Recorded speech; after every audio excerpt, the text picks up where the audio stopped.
Mickey Rooney as Mr. Yunyoshi in Breakfast at Tiffany. Mickey Rooney's performance as Mr. Yunyoshi in Breakfast at Tiffany's stands as one of Hollywood's most infamous examples of yellowface. The white actor underwent an extensive and offensive transformation, complete with prosthetic teeth, taped-back eyes, and a thick, exaggerated Japanese accent to play Audrey Hepburn's bumbling Japanese neighbor. Ah! There she are, Lieutenant! The wanted woman! There! Kronberger, Narcotics Squad. What do you mean? Intended as comic relief, the character instead comes across as a racist caricature that reduces Japanese culture to a series of offensive stereotypes. While critics in 1961 largely overlooked this offensive portrayal, modern audiences recognize it as a blatant example of Hollywood's casual racial insensitivity. The Japanese American Citizens League later condemned the role as damaging and dehumanizing, noting how it perpetuated harmful stereotypes about Asian men. Rooney's defense, that he was simply following director Blake Edwards' vision, rang hollow, especially after he admitted in a 2008 interview that he regretted the role and wouldn't have taken it knowing the backlash. The film's enduring charm cannot erase the fact that Yunyoshi remains a painful reminder of an era when Hollywood routinely prioritized white actors in makeup over authentic representation. This cringe-worthy performance highlights how far the industry has come in terms of cultural sensitivity, while simultaneously serving as a cautionary tale about the lasting damage of racial caricatures in popular media. John Wayne as Genghis Khan in The Conqueror. The decision to cast John Wayne, the quintessential American cowboy icon, as Genghis Khan, the 13th-century Mongol warlord, represents one of Hollywood's most baffling and offensive casting choices. Wayne, known for his Western drawl and rugged persona, delivered lines like, "I feel this Tartar woman is for me," with all the authenticity of a saloon brawl, creating a performance that was both historically inaccurate and culturally insensitive. Critics at the time were universally baffled by this bizarre transformation, with Variety calling it a startling misstep that undermined the film's credibility. The Conqueror flopped spectacularly at the box office, but the real tragedy emerged years later when dozens of cast and crew members, including Wayne, Susan Hayward, and director Dick Powell, developed cancer, many linked to the film's location near a nuclear test site in St. George, Utah. Wayne himself later called this role his career's biggest mistake. Today, the film is remembered not just for its laughable inauthenticity, but as a symbol of Hollywood's reckless, star-driven decisions and the eerie, real-world consequences that followed. It stands as a grim reminder of an era when historical accuracy and cultural sensitivity were routinely sacrificed at the altar of box office appeal. Marlon Brando as Sakini in The Tea House of the August Moon. Marlon Brando, renowned for his method acting intensity, delivered one of his most misguided performances as Sakini, a Japanese interpreter in The Tea House of the August Moon. Brando underwent a yellow-face transformation that included heavy makeup, prosthetics, and a stilted accent that feels like a parody of Japanese speech patterns. While some critics at the time praised his charm, many questioned why a method actor of Brando's caliber would take on such a theatrical caricature. The answer lies in Hollywood's persistent pattern of whitewashing, where studio executives prioritized star power over authentic representation. Decades later, Brando admitted this was a mistake, a rare misfire in his otherwise storied career. The film's financial success cannot yangai. The fact that Sakini's exaggerated portrayal now screams cultural insensitivity. This performance exemplifies how Hollywood systematically denied Asian actors opportunities to portray their own cultural experiences, while relying on stereotypes that modern audiences rightfully reject. Brando's transformation stands as a textbook case of an industry that valued box office returns over cultural authenticity, leaving a legacy of racial misrepresentation that continues to haunt the film's reputation. Katharine Hepburn as Jade Tan in Dragonseed. Katharine Hepburn's portrayal of Jade Tan in Dragonseed represents a glaring blemish on an otherwise illustrious career. The white actress, known for her distinctive voice and mannerisms, was transformed into a Chinese woman through prosthetics, taped eyes, and a strained accent. Produced during World War II, the film aimed to honor Chinese resilience against Japanese invasion, but the decision to cast Hepburn, rather than an Asian actress, raised eyebrows even at the time. The Los Angeles Times called her effort earnest but awkward, while others wondered why no Chinese actress was considered for the role. MGM's decision to prioritize star power over authenticity reflects a common flaw in Hollywood's golden age approach to casting. Today, this performance is recognized as a textbook example of whitewashing, erasing Asian talent from a story about their own cultural experience. Hepburn's considerable talent couldn't salvage the role's artificiality, and modern historians decry it as a symbol of Hollywood's exclusionary past. The film serves as a painful reminder of an era when studios believed that white actors could, and should, portray characters of any race or ethnicity, regardless of the cultural damage caused. Charlton Heston as Mike Vargas in Touch of Evil. Charlton Heston's casting as Mike Vargas, a Mexican detective in Orson Welles' Touch of Evil, stands as one of Hollywood's most perplexing examples of brownface. The towering American star, known for epic roles like Moses in The Ten Commandments, played the character with a tan and a shaky Spanish accent. Director Welles didn't fight the casting decision. Some say Heston's clout even secured Welles the directing job, and the choice left critics baffled. The New York Times in 1958 called it unpersuasive, though the film's noir brilliance managed to shine through despite this misstep. Heston's memoirs reveal he assumed Welles was directing the project, a mix-up that sealed the deal for this culturally insensitive portrayal. Today, this performance is recognized as a glaring example of Hollywood's pattern of sidelining Latino actors in favor of white stars in brownface. The role has aged poorly because it underscores an industry blind spot. Casting authenticity was routinely sacrificed for bankable names, leaving a legacy that clashes with modern demands for authentic representation.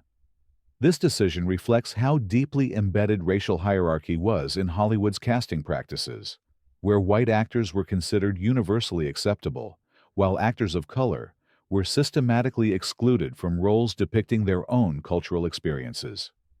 Natalie Wood as Maria in West Side Story. Natalie Wood's portrayal of Maria in the original West Side Story film adaptation stands as a bittersweet relic of Hollywood's whitewashing practices. The Russian-American actress was cast as the Puerto Rican heroine, her skin darkened with makeup, and her accent coached to mixed results. The 1961 musical dazzled audiences and won 10 Oscars. But even at the time, some questioned why a Latina actress wasn't chosen for the role. Studios banked on Wood's star appeal, a common Golden Age habit that prioritized marketability over cultural authenticity. Critics praised her emotional depth, but her cultural disconnect stands out starkly to modern viewers. Today, this performance is seen as an example of brownface, a stark reminder of Hollywood's failure to reflect the communities it portrayed. The 2021 remake's decision to cast Latina actress Rachel Zegler as Maria highlighted the original's flaws and sparked necessary conversations about representation in Hollywood. Wood's performance, while technically accomplished, represents an era that prioritized glamour and star power over the authentic representation of minority communities, leaving a once-beloved role feeling increasingly out of tune with contemporary values. Al Jolson as Jack Robbins in The Jazz Singer. Al Jolson's performance as Jack Robbins in The Jazz Singer represents both a technological milestone as the first talkie and a cultural low point in Hollywood history. Jolson, a white vaudeville star, blackened his face to play a Jewish singer who adopts blackface minstrel traditions, belting out Mammy with gusto. Audiences in 1927 cheered this performance, but today, It stands as a stomach-churning display of racism that normalized the dehumanization of Black Americans. The New York Times hailed the film's innovative sound technology without commenting on its racist stereotypes, yet the blackface cemented a legacy of cultural appropriation and degradation. Jolson built his career on this offensive shtick, but modern eyes see it as a shameful artifact of an industry that uncritically embraced minstrelsy's racist traditions. This film's pioneering status is deeply complicated by its racist content, making it a bitter reminder of how technological advancement in Hollywood was often accompanied by moral backwardness. The jazz singer stands as a direct link to minstrelsy's ugly past, demonstrating how Hollywood perpetuated racist stereotypes while simultaneously innovating in other areas. Hattie McDaniel as Mammy in Gone with the Wind. Hattie McDaniel's Oscar-winning performance as Mammy in Gone with the Wind represents a complex tragedy in Hollywood history. While McDaniel became the first Black actor to win an Academy Award, the role itself perpetuated harmful stereotypes of Black subservience and loyalty to white families. The character of Mammy is a one-dimensional portrait of devotion to her white employers, reflecting Hollywood's narrow vision for Black talent during the segregation era. McDaniel faced segregation at the film's premiere, a cruel irony that highlighted the disconnect between her professional achievements and the racial realities of her time. She famously said she'd rather play a maid than be one. But the role's limitations revealed how Hollywood confined Black actors to supporting roles that reinforced plantation myths. Modern audiences recognize this performance as both a triumph of acting talent and a painful reminder of an industry that celebrated Black excellence only within rigid, racist confines. Despite McDaniel's personal triumph, the role remains a symbol of how Hollywood systematically denied Black actors opportunities to portray complex characters, instead reducing them to stereotypes that reinforced white supremacy. Butterfly McQueen as Prissy in Gone with the Wind. Butterfly McQueen's portrayal of Prissy in Gone with the Wind is a role that stings to revisit, representing one of cinema's most offensive stereotypes of Black incompetence. Cast as a dim-witted maid, McQueen delivered the high-pitched line, "I don't know nothin' 'bout birthin' babies," in a performance that became iconic for all the wrong reasons. Critics in 1939 barely acknowledged the problematic nature of this characterization, but today it stands as a caricature that reduced Black women to ignorant servants. McQueen herself hated the part and later refused similar roles, yet Hollywood continued to typecast her in such limited portrayals. The film's epic scope and technical achievements cannot mask Prissy's degrading portrayal, which emerged from an era that saw Black characters primarily as comic relief or servants. This performance aged horribly because it represents a stark symbol of racial stereotyping, demonstrating how Hollywood systematically reduced talented Black actresses to demeaning roles that reinforced white supremacist narratives about Black inferiority. James Baskett as Uncle Remus in Song of the South. James Baskett's portrayal of Uncle Remus in Disney's Song of the South remains one of Hollywood's most controversial and racially insensitive performances. Playing a cheerful storyteller on a plantation, Baskett delivered performances within a narrative that romanticized the happy slave myth, portraying Black people as content in their subjugation. While Baskett won an honorary Oscar for his performance, the film's depiction of plantation life has kept it locked away by Disney for decades due to its offensive content. Critics in 1946 were mixed, with some praising Baskett's charm, yet the NAACP slammed the film for its racial insensitivity. The portrayal leaned heavily on stereotypes of Black contentment in servitude, a myth that directly contradicted historical realities of slavery's brutality. Baskett's considerable talent shines through despite the offensive context, but the film's ideological framework drowns out these artistic merits. This performance aged horribly because it whitewashed slavery's horrors, presenting a sanitized version of history that reinforced racist ideologies. It stands as a relic too divisive for modern audiences, demonstrating how Hollywood once actively participated in historical revisionism that served white supremacist narratives. Bing Crosby in Holiday Inn. Bing Crosby's blackface performance in Holiday Inn delivers a jarring moment in an otherwise cozy classic film. During the Abraham number, Crosby darkens his face to croon about Lincoln, reflecting Hollywood's normalized bigotry during the early 20th century. This casual racism was accepted by 1942 audiences, who barely noticed or commented on the offensive imagery. Critics at the time focused on the film's musical merits without acknowledging this racist element, while modern viewers find it impossible to overlook. Crosby, a beloved star, leaned on minstrel traditions without apparent consideration for their offensive nature, demonstrating how deeply embedded racial insensitivity was in Hollywood's creative practices. The movie still airs on television, often with this scene edited out, yet its presence lingers as a reminder of an era blind to its own prejudice. This performance aged horribly because blackface is indefensible by today's standards, turning a holiday staple into a historical embarrassment that highlights how far entertainment media has, or hasn't, come in addressing racial representation. Boris Karloff as Dr. Fu Manchu in The Mask of Fu Manchu. Boris Karloff's portrayal of Dr. Fu Manchu in The Mask of Fu Manchu exemplifies Hollywood's sinister, yellow peril obsession during the early 20th century. Fresh off his iconic role in Frankenstein, Karloff donned yellowface to play the Asian villain bent on world domination, delivering a performance filled with xenophobic dialogue that sparked international outrage.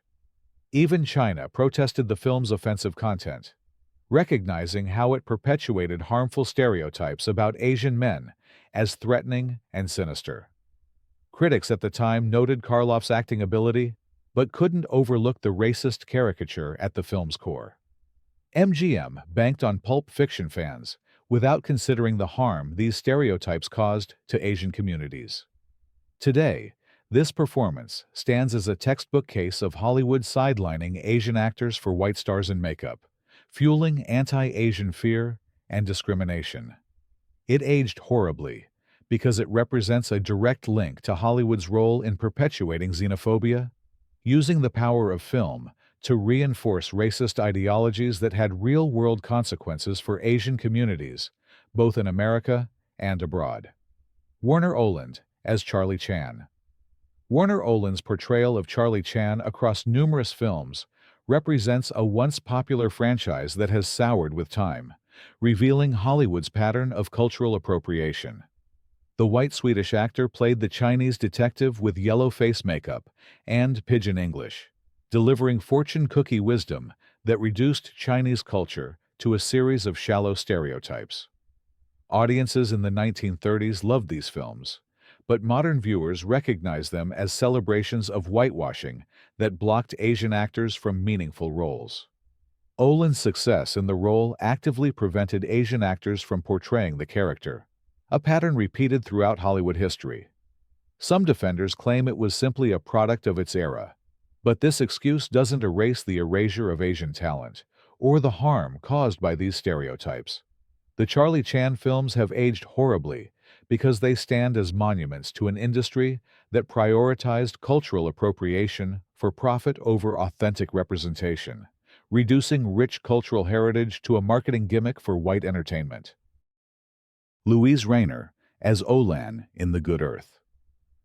Louise Rayner's Oscar-winning performance as O-Lan in The Good Earth represents a victory that has since been tarnished by historical perspective. The German-born actress was transformed through prosthetics, taped eyes, and skin shading to play a Chinese peasant, a decision that snubbed Asian talent like Wang, who was relegated to a smaller role. MGM justified this choice by claiming audiences wouldn't accept an Asian lead, a baseless excuse that reflected the studio's racist assumptions about audience preferences. Critics in 1937 praised Rayner's performance without acknowledging the cultural erasure at its core. The film aimed for authenticity, but instead delivered a prime example of whitewashing that prevented Asian stories from being told by Asian voices. This performance has aged horribly because it exemplifies Hollywood's systematic exclusion of actors of color from roles depicting their own cultural experiences. It stands as a reminder of how studios like MGM actively participated in maintaining racial hierarchies in American entertainment, ensuring that white actors continued to dominate even when portraying characters from other cultures. Paul Mooney as Wang Lung in The Good Earth. Paul Mooney's portrayal of Wang Lung in The Good Earth compounds the film's casting sins, doubling down on its whitewashing approach. The white actor wore yellowface to play the Chinese farmer, his transformation as artificial as Rayner's. Critics praised his depth, without recognizing the fundamental inauthenticity of the performance. MGM could have cast Chinese actors. Anime Wang campaigned intensely for a chance, but chose instead to prioritize star power. The film's critical and commercial success couldn't hide the fact that it represented a systematic exclusion of Asian representation in a story about Asian lives. Mooney's considerable talent couldn't overcome the erasure inherent in the role. This performance has aged horribly because it exemplifies Hollywood's pattern of prioritizing fame and marketability over cultural fidelity, locking out Asian actors from meaningful opportunities while profiting from their cultural stories.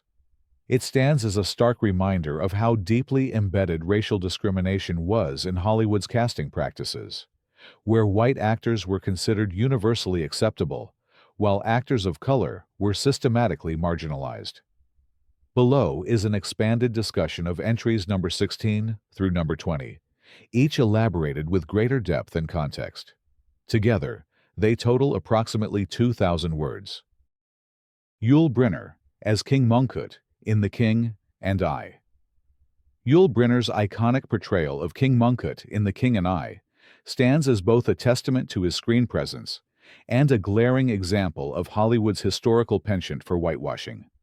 Brynner, a Russian-born actor of part Mongolian descent, shaved his head, darkened his skin tone, and adopted a stylized speaking pattern to play the King of Siam, now Thailand. While his performance exudes undeniable charisma, leading to an Academy Award win, its problematic nature has only become clearer over time. From a purely theatrical standpoint, Brynner's portrayal brought a sense of regality, humor, and energy that audiences found irresistible. He famously commanded every scene, often upstaging his co-star Deborah Kerr in their musical duets. In Hollywood's golden age, a magnetic performance from a bankable star was often enough to overshadow questions of authenticity. Yet, beneath the charm lies a troubling reality. The film took a revered historical figure. King Mongkut was known for modernizing Siam in the mid-19th century and refashioned him into a somewhat patronizing Orientalist fantasy. Thailand found the portrayal so disrespectful to its monarchy and cultural heritage that the country banned the film. Critics at the time mostly praised Brynner's flamboyant characterization, focusing on the lavish sets, memorable score by Rodgers and Hammerstein, and the glitzy presentation of a foreign land that seemed exotic to Western audiences. Few questioned why an Asian actor, particularly someone Thai, wasn't offered such a significant role. Even within the industry, the prevailing belief was that a recognizable star would guarantee box office success, outweighing any concern over cultural authenticity. Today, Brynner's portrayal is frequently cited when discussing Hollywood's long history of casting white or white-passing actors in roles that should rightfully have been filled by Asian talents. The production's emphasis on spectacle and romance effectively othered a complex culture for Western consumption. Even though Brynner himself had Asian roots, his background did not align closely enough with the role to avoid perpetuating the practice of whitewashing, especially given the heavily stylized manner in which the king was presented. This performance has aged poorly because it highlights a clash between artifice and authenticity. Instead of celebrating the actual history and humanity of Siam and its monarch, the film resorts to theatrical gimmicks and narrative tropes that reduce non-Western cultures to fanciful stage sets. For many modern viewers, it exemplifies how an industry, eager to entertain global audiences, often sacrificed respect for cultural specificity.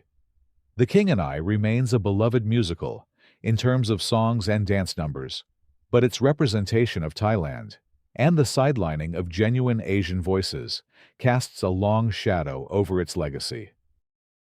Rudolph Valentino, as Sheik Ahmed Ben Hassan in The Sheik.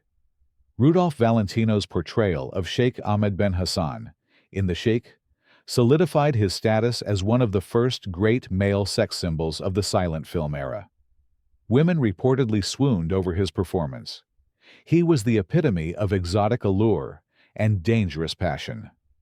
Yet, beneath that glamorous facade, Valentino's transformation into a romanticized desert prince epitomized Hollywood's early penchant for Orientalist fantasies, an approach that reduced complex Middle Eastern cultures into simplistic tropes for Western audiences to consume.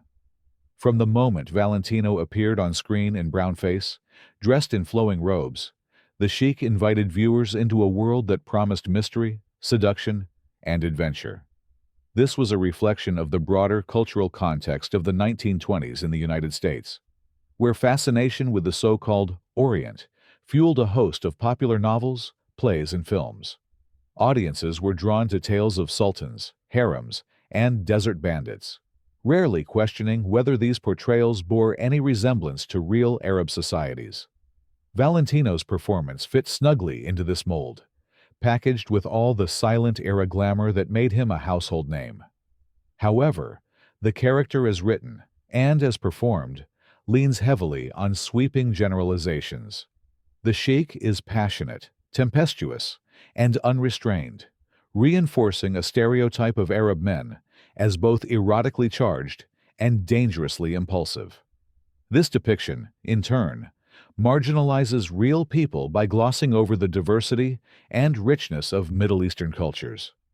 The film's enormous popularity spurred numerous sequels and imitators, cementing these tropes in the cinematic imagination. Compounding this misrepresentation was the complete absence of actual Middle Eastern actors in prominent roles, highlighting how the era's casting practices shut out artists of color. An Italian actor, cast for his exotic look, effectively became the face of the Arab lover, instigating a legacy of Hollywood's reliance on white or white-passing actors to embody non-white characters. This set a template for countless films that would later perpetuate caricatures of the Middle East as a land of intrigue, lawlessness, and over-the-top romance. Viewed through a modern lens, The Sheik is troubling for the way it uses cultural appropriation to fuel its narrative. Valentino's star power cannot mask the simplistic, commodified depiction of Arab life. The movie fails to engage with the political, social, or historical realities of any actual locale. It's a fantasy that fed Western appetites while consigning authentic Middle Eastern voices to the fringes. Indeed, its influence lingers in contemporary debates about representation and the ethics of exoticizing entire cultures for entertainment. Valentino's powerful performance might remain iconic, but the film's portrayal of Arab identity has aged into a cautionary tale, one that reveals more about Western fantasies than it does about the Middle East. Henry Brandon as Scar in The Searchers.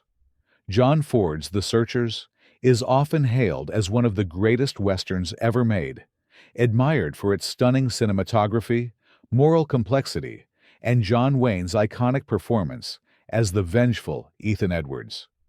Tucked within this cinematic masterpiece, however, is a casting choice that has aged quite poorly. Henry Brandon, a white actor, portraying the Comanche chief known as Scar. Sporting heavy makeup and an ominous demeanor, Brandon's performance perpetuates age-old stereotypes of Native Americans as violent, inscrutable foes meant to be subdued or destroyed. In the film, Scar exists primarily as a looming threat, fueling Ethan's obsessive quest, while The Searchers attempts a more layered approach to its subject matter, highlighting how hatred and vengeance can be destructive forces. Scar himself never transcends the trope of the savage antagonist. Few details about his motivations, personal history, or emotional state are explored. He is a plot device, defined largely by menace. This limited portrayal reflects the era's broader failure to grant Native American characters their own agency, nuance, or dignity. Critics, in 1956, generally focused on John Wayne's performance, Ford's direction, and the film's innovative use of landscape. The casting of Brandon went largely unchallenged in mainstream outlets, as it was common practice to have white actors don makeup to play indigenous roles. Nevertheless, for Native American communities, these portrayals contributed to a cultural narrative that pigeonholed them as perpetually other, either fearsome enemies or stoic sidekicks with little interiority. This pattern systematically excluded actual Native actors from meaningful roles, further erasing their presence and stories from the cinematic frontier. Compounding the issue, Brandon's performance bolsters the noble savage and savage warrior stereotypes, both reductive frameworks that still affect how Native Americans are portrayed in media. By embodying the villainous extreme of these stereotypes, Scar essentially becomes the darkest reflection of white settler anxieties. While the searchers may attempt to critique Ethan Edwards' bigotry, the film nevertheless entrenches a damaging portrayal of indigenous peoples as the fearsome unknown. Over the decades, new generations of filmmakers have sought to offer more accurate, respectful portrayals of indigenous characters. In comparison, Brandon's Scar stands out as a relic of Hollywood's refusal to acknowledge Native Americans as fully realized human beings. Even as The Searchers remains a mainstay in film school curricula and critical discussions, Scar's portrayal calls for a more nuanced understanding of how bigotry and exclusion shape cinematic legacies. It's a testament to the film's complexity that it can be both revered and critiqued. But there is no doubt that its handling of this Comanche chief has aged poorly in our current era, where audiences increasingly demand authenticity and respect for the lived experiences of indigenous peoples. Jennifer Jones as Han Soo-yin in Love is a many-splendored thing. Love is a Many-Splendored Thing stands as one of the 1950s quintessential romantic dramas. Yet, at its core, lies a glaring casting misstep. Jennifer Jones, a white actress, as Dr. Han Soo-yin, a character based on the life of a real Chinese-Belgian physician and writer. In the film, Jones wears makeup to appear more Asian and adopts an accent meant to approximate something vaguely Chinese. While Hollywood of the era routinely cast white actors in roles involving people of color, the decision to cast Jones in what should have been a breakthrough opportunity for an Asian actress is particularly jarring in hindsight. Based on Han Soo-yin's autobiographical novel, the film follows a star-crossed romance set against the backdrop of Hong Kong's social and political complexities. The story's real-life context demanded authenticity, yet the studio's choice to prioritize Jennifer Jones underscores a broader pattern of whitewashing within Hollywood. Despite delivering a sincere and emotional performance, Jones could not escape the artificiality of playing a character whose cultural experiences she did not share. Reviews at the time praised her chemistry with co-star William Holden and commented favorably on the film's lush cinematography and the sweeping romantic score. However, few mainstream critics called out the casting decision as a missed opportunity for representation. From a contemporary perspective, Jones's portrayal reveals the thin line between earnest performance and cultural appropriation. While she was undoubtedly a talented actress, her casting meant that an actor of Asian descent was denied the chance to tell a story that directly involved Asian identity. This further perpetuated the notion that major studios were hesitant, or outright unwilling, to back projects that entrusted significant roles to people of color, even when the roles themselves called for an actor of a specific ethnic background. Over time, the film's portrayal of Hong Kong and its residents has also been critiqued for flattening out cultural complexities into a romanticized setting for a largely Western-driven narrative. Even the real Han Soo-yin voiced mixed feelings about the adaptation.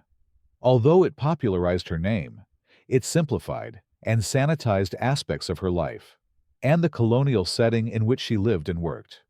In the decades since its release, calls for accurate representation have grown louder. Films that were once praised primarily for their entertainment value are now re-evaluated through the lens of inclusivity and respect for cultural authenticity. Jennifer Jones may have aimed to honor Dr.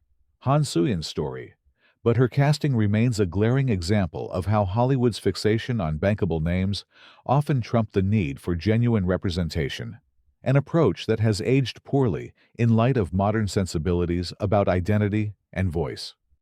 Shirley MacLaine as Aouda in Around the World in 80 Days. Shirley MacLaine's role as Princess Aouda in Around the World in 80 Days encapsulates the golden age of Hollywood's penchant for spectacle at the expense of cultural authenticity. The film, based on Jules Verne's classic novel, promised a whirlwind tour of diverse cultures and locations, all wrapped in a lighthearted, big-budget adventure. However, when it came to portraying Aouda, an Indian princess, producers opted for a white American actress, darkened her skin, and gave her a generic accent. The end result was a character that felt more like an exotic prop than a fully realized person, underscoring Hollywood's habit of turning global stories into mere backdrops for Western stars. Despite the film's significant commercial success and eventual win for Best Picture at the Academy Awards, critics at the time noted the incongruity of casting MacLaine in the role. Some even questioned the decision openly, although not with the same force modern audiences and critics would apply. MacLaine herself, in later years, acknowledged the misguided nature of the casting, viewing it as a product of an era in which authenticity was often sacrificed to ensure that marquee names adorned movie posters. In the context of the story, Aouda is rescued by Phileas Fogg and his valet Passepartout from a forced ritual in India, a dramatic sequence that was intended to highlight cultural clashes and moral lessons. But the casting choice robs the character of any genuine cultural grounding. Instead, Aouda is primarily a romantic interest, or damsel in distress, providing a bit of romance for the otherwise stoic gentleman adventurer. This reduction not only diminishes the significance of the character's heritage, but also perpetuates stereotypical notions of Indian culture as an exotic landscape of strange rituals and helpless royalty needing Western intervention. Like many similar instances of white actors playing roles of color, this decision was part of a larger trend. Studios assumed that the public would not accept or financially support a film if it cast an unknown or a person of color in a major role. This thinking was widespread, and MacLaine's star power undoubtedly contributed to the film's commercial success.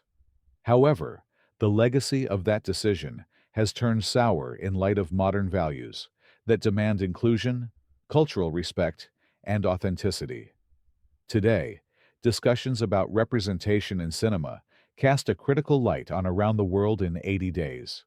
While the movie's sheer scale, comedic set pieces, and cameo-laden spectacle continue to entertain some audiences, its casting choices remain a glaring example of Hollywood's colonial gaze.